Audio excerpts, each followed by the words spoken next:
Halo sedulurku semua, bagaimana kabar kalian hari ini? Semoga kalian sedang dalam keadaan sehat serta dilancarkan semua urusan dan rezekinya ya lur ya. Kembali lagi bersama saya, Mang Samsul Da Silva, si mantan budak korporat yang kali ini akan membawakan sebuah film berjudul Midway. Midway dirilis pada tahun 2019 yang lalu. Film ini dibuat berdasarkan kisah nyata pada tahun 1942 di mana terjadi sebuah perang besar yang menentukan kemenangan Amerika dalam Perang Dunia Kedua. Menariknya lagi, hampir semua karakter yang ada dalam film ini didasarkan pada kisah yang sebenarnya. Di antaranya ada Edwin Layton yang merupakan seorang agen intelijen serta Dick Bass yang merupakan seorang pilot berbakat milik Amerika Serikat. Tidak hanya itu, Midway juga membahas tokoh dari kubu Jepang yang bernama Isoroku Yamamoto. Dia adalah seorang laksamana yang sebenarnya menantang perang melawan Amerika. Oke, seperti biasa dan akan selalu dibiasakan untuk berpantun terlebih dahulu sebelum menuju alur ceritanya. Naik ojek sama Bang Jarot. Cek, cekiprot. Wow.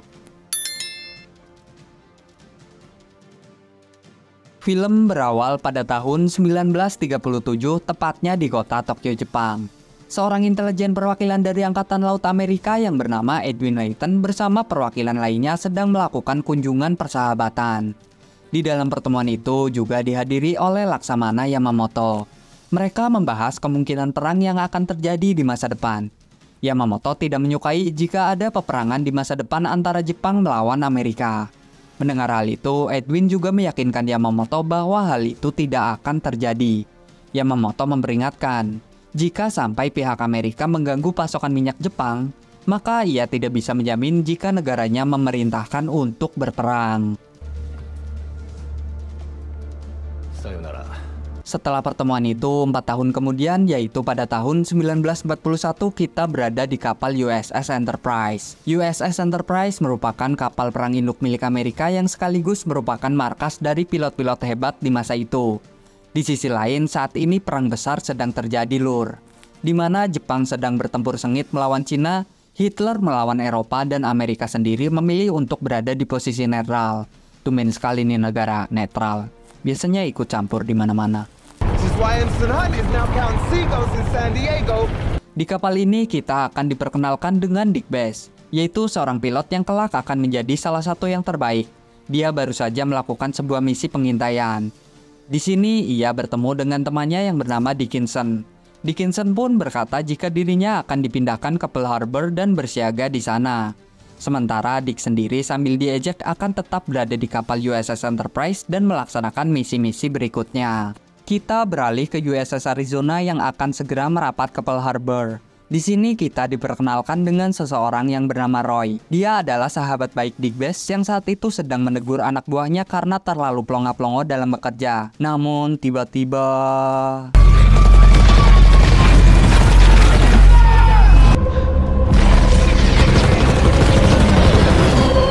pasukan udara Jepang dengan ujuk-ujuk tanpa assalamualaikum waalaikumsalam menyerang dengan tembakan dan juga bom yang mulai dijatuhkan di setiap kapal yang berada di sana. Pasukan Amerika yang terkaget-kaget dengan serangan tersebut pun hanya bisa bersembunyi dan berlari-lari berusaha untuk menyelamatkan diri.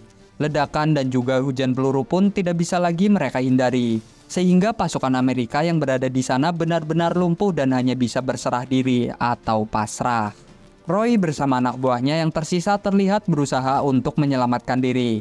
Namun sangat disayangkan, ia harus ikut terbakar dan tenggelam ke dasar laut bersama kapal yang selama ini ia telah pimpin. Edwin yang pagi itu sedang berangkat menuju kantor, di tengah perjalanan ujuk-ujuk dikejutkan dengan pemandangan yang tidak biasa, yaitu seluruh pasukan Amerika dan kapal perang yang berada di sana ternyata telah bubar ludes terbakar. Setelah Edwin sampai di kantor, ternyata Jepang tidak hanya menyerang pangkalan, tapi juga sedikit masuk ke dalam kawasan kantor Edwin. Suasana di sana benar-benar menjadi sangat kacau, di mana Edwin langsung memerintahkan anak buahnya untuk mencari titik koordinat di mana letak armada kapal induk Jepang berada.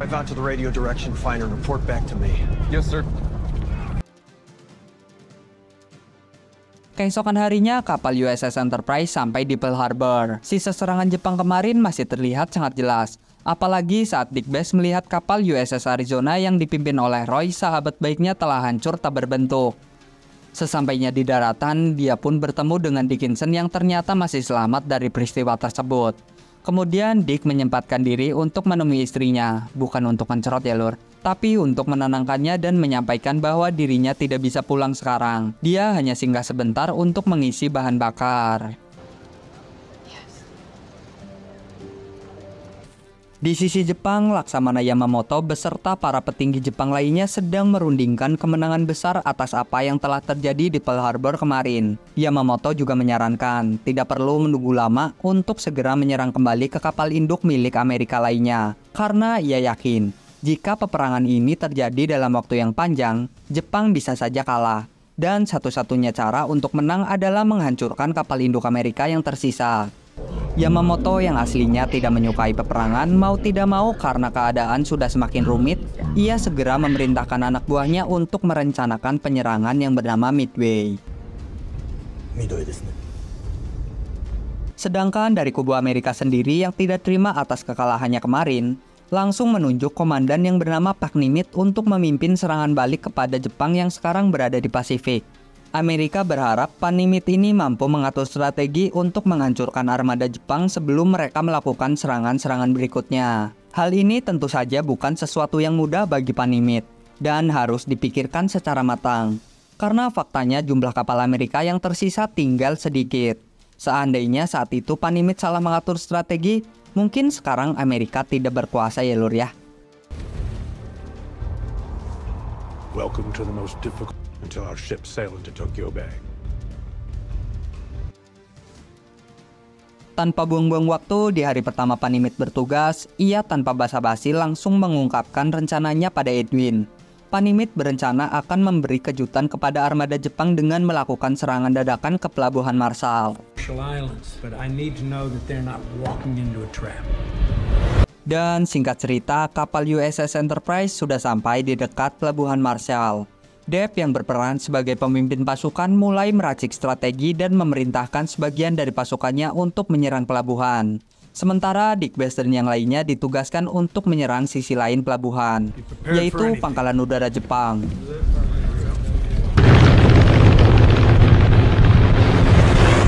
Tidak lama kemudian, peperangan pun terjadi. Pasukan Jepang yang saat itu memang sudah siap 86 bos untuk berperang berusaha mempertahankan diri sekuat tenaga dengan cara menembaki pesawat-pesawat tempur Amerika. Sementara Dick Best dan kawan-kawan mulai menyerang pangkalan udara, bertujuan untuk mencegah Jepang melakukan serangan balik. Dengan sangat barbar, Dick Best mulai berakselerasi, pesawatnya mulai menjatuhkan bom tepat di pangkalan udara tersebut. Penyerangan itu ternyata berhasil menghancurkan sebagian besar pesawat tempur milik Jepang. Namun, tidak lama kemudian pesawat tempur Jepang yang tersisa ternyata melakukan serangan balasan ke kapal induk Enterprise.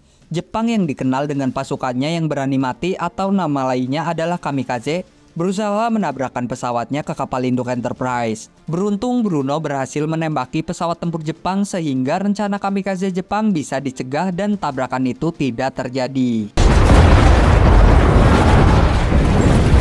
Para petinggi dan tentara Amerika pun merayakan keberhasilan misi mereka di Pulau Marshall.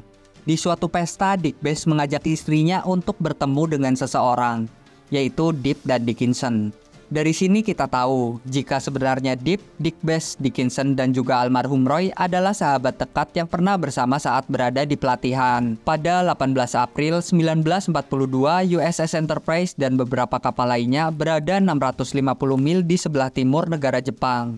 Dan saat ini USS Enterprise sedang mengantarkan pasukan pengebom yang dipimpin oleh James Doolittle. James sendiri mempunyai misi yang sangat berat, yaitu menyerang dan menjatuhkan bom langsung di pusat kota Jepang, yaitu Tokyo. Walaupun beresiko harus terbang di saat hujan, tapi James yang memang seorang pilot dengan skill di atas rata-rata akhirnya berhasil lepas landas dengan selamat. Sesampainya di Tokyo, James dan beberapa pilot lainnya pun berhasil menjatuhkan banyak bom dan bisa menghancurkan pusat kota Jepang tersebut. Ternyata bukan motor doang yang bisa kehabisan bensin. Pesawat James pada saat itu juga kehabisan bensin dan akhirnya James memutuskan untuk mendaratkan paksa pesawatnya di daratan Cina. Oh iya, informasi nih lur buat kalian semua. Kalau pada masa Perang Dunia Kedua, sebagian besar daratan Cina dijajah oleh Jepang. Mungkin karena kesamaan nasib ini juga yang akhirnya bikin Opung sama Owi akur sama Cina. Beruntungnya di sana James bertemu dengan para tentara pemberontak Jepang. Setelah ngobrol-ngobrol dan akhirnya mereka tahu jika James adalah orang yang menjatuhkan bom ke kota Tokyo, tanpa diduga James disambut dengan baik dan mereka bersedia mengantarkan James ke daerah Suzhou. Itu adalah tempat di mana pasukan darat Amerika berada. Sebelum James pergi, tiba-tiba pesawat Jepang menyerang warga di sana dan membuat James kebingungan. Ternyata si penjajah Jepang ini melampiaskan penyerangan yang terjadi di kota Tokyo kemarin kepada orang-orang jajahannya.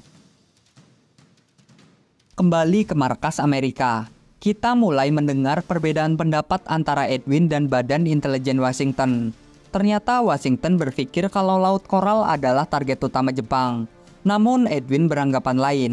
Edwin percaya 100% jika sasaran utama Jepang adalah Midway. Karena Jepang melihat pangkalan udara Amerika di sana sangat dekat dengan Hawaii dan pesisir barat. Setelah mendengar penjelasan Edwin, Nimitz pun kini berada dalam kebimbangan karena ia harus memilih untuk lebih percaya pendapat Edwin atau intelijen Washington. Untuk meyakinkan informasinya, mereka berdua kemudian pergi ke kantor intelijen Angkatan Laut dan bertanya kepada salah satu anak buah terbaik Edwin, kenapa mereka begitu yakin jika Midway adalah sasaran utama Jepang. Anak buah Edwin kemudian menunjukkan berbagai pesan atau sandi rahasia Jepang yang berhasil mereka pecahkan. Dengan didukung data-data tersebut, akhirnya Nimitz mulai menyadari jika informasi dari Edwin jauh lebih masuk akal. Dan Nimitz pun langsung memerintahkan kapal USS Enterprise untuk kembali ke Pearl Harbor. You gentlemen need to convince Washington.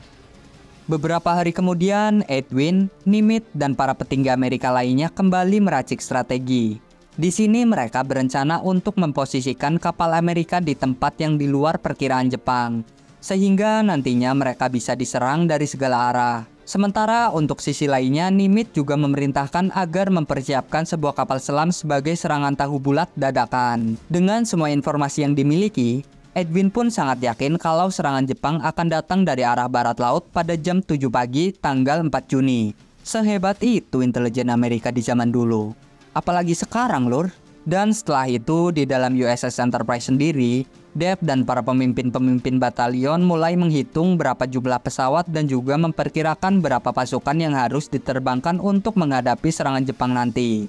Awalnya mereka sedikit pesimis karena menurut Dave mereka masih kekurangan pasukan dan juga bantuan.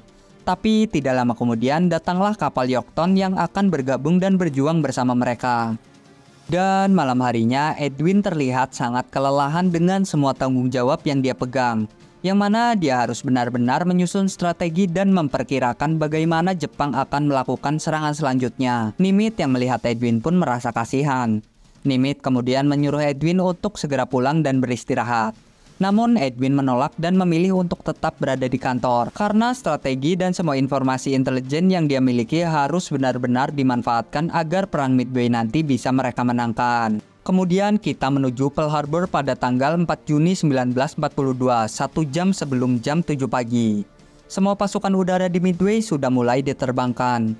Sementara di dalam USS Enterprise, Dick Bass mulai memberikan semangat dan motivasi kepada kawan-kawannya yang terlihat sangat pesimis untuk menghadapi peperangan yang akan segera terjadi. Menurutnya jika memang harus berperang secara langsung, kemungkinan besar Amerika akan kalah karena Amerika telah banyak kekurangan kapal perang, pesawat tempur, dan pasukan terbaik akibat serangan pertama di Pearl Harbor. Tapi saat ini Bass yakin dengan semua strategi yang telah dibuat, sehingga Amerika dapat melakukan serangan balik dan membuat Jepang kerepotan. We're gonna give them a shellacking. Jam 6:40 pagi, pemandangan yang sangat mengerikan mulai terlihat. Ratusan pesawat tempur Jepang mulai berbaris bersiap di formasi tempur untuk menyerang dan meratakan semua yang ada di Kepulauan Midway. Sirine di pangkalan Midway berbunyi, tanda pertempuran dan perjuangan pasukan Amerika akan segera dimulai.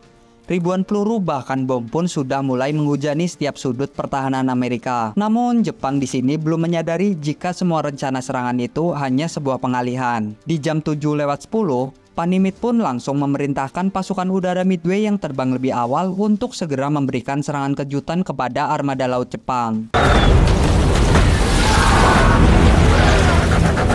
Ternyata Jepang tidak terlalu terkejut melihat serangan Amerika. Dengan segala kemampuannya, Jepang dengan mudah menembaki pesawat tempur Amerika dan mulai menyerang balik.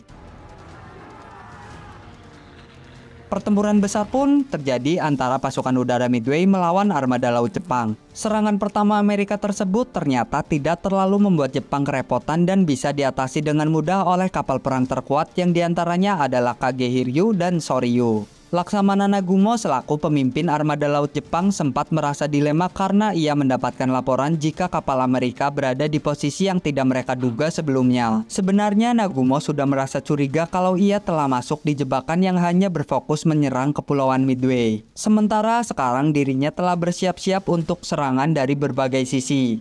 Karena sadar tidak ada pilihan lain, Nagumo langsung memerintahkan anak buahnya untuk mengubah persenjataan pesawat tempur mereka dengan torpedo dan juga bom armor PC yang nantinya akan digunakan untuk menyerang armada Amerika. Pada jam 7:45, kapal selam USS Nautilus menampakkan dirinya dan mulai memasuki perairan Midway serta telah bersiap untuk menyerang kapal induk armada Jepang. Jepang sendiri ternyata telah menyadari bahwa kapal selam milik Amerika ada di tengah-tengah mereka. Jepang kemudian berusaha menyerang dengan menjatuhkan beberapa bom bawah laut, dan hal itu berhasil membuat USS Nautilus harus kembali mengatur jarak mereka. Sementara di atas kapal USS Enterprise, Dick Bass, Deep beserta pilot lainnya satu demi satu mulai lepas landas. Sebelum Dick Bass dan para pasukannya tiba di Midway, serangan yang terus dilancarkan oleh pasukan Amerika belum mampu membuahkan hasil yang maksimal. Sementara di sisi Jepang, semua pesawat tempur di kapal induk masih belum selesai melakukan pergantian senjata. Akhirnya Dick Bass dan pilot yang lain datang dan mulai melancarkan serangan. Serangan udara Amerika seolah tak pernah berhenti.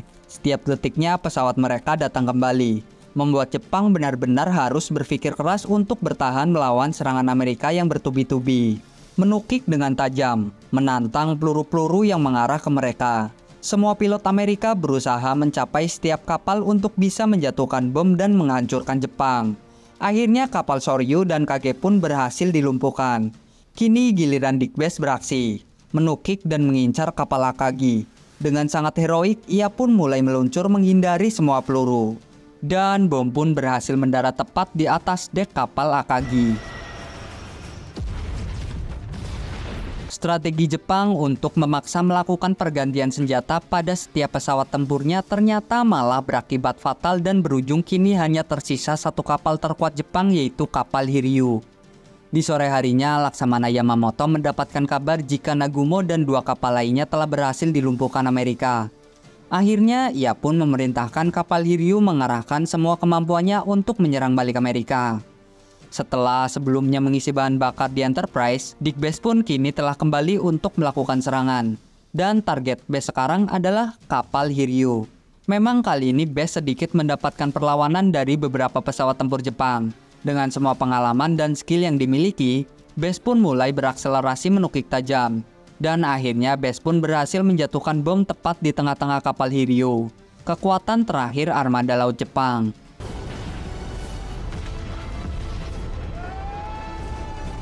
Setelah kekalahan telak ini, Laksamana Yamamoto mulai mempertimbangkan kembali serangan selanjutnya dan Yamamoto lebih memilih untuk mundur daripada harus kehilangan para pasukannya lagi.